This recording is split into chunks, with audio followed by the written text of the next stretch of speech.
समर्थ श्रीराम समर्थ श्लोक नंबर 37। सदा चक्रवाकासी मार्तंड जैसा उडी घालितो संकटी स्वामी दैसा। हरी भक्तीचा घाव गाजे निशानी उपेक्षी कदा रामदासाभिमानी। समर्थ आपल्याला या श्लोकामध्ये कोणते अनुभव सांगतात ते आपल्या आचरणामध्ये आणण्याचा आपण प्रयत्न करूया, त्याप्रमाणे वागण्याचा प्रयत्न करूया।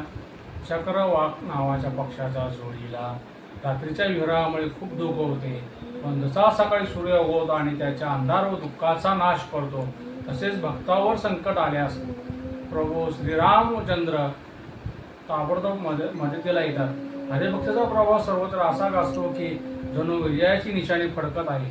प्रभू श्रीराम आपल्या भक्तांचा अभिमान बाळगतात। ते आपल्या शरण आलेल्या किंवा स्वतःला रामाचे दास म्हणून घेणाऱ्या भक्तांची कधीही उपेक्षा करत नाही। असेच नवनवीन श्लोक ऐकण्यासाठी आपल्या श्री समर्थ कृपा 07 या चॅनलला लाईक करा, शेअर करा, सबस्क्राईब करा। जय सद्गुरू।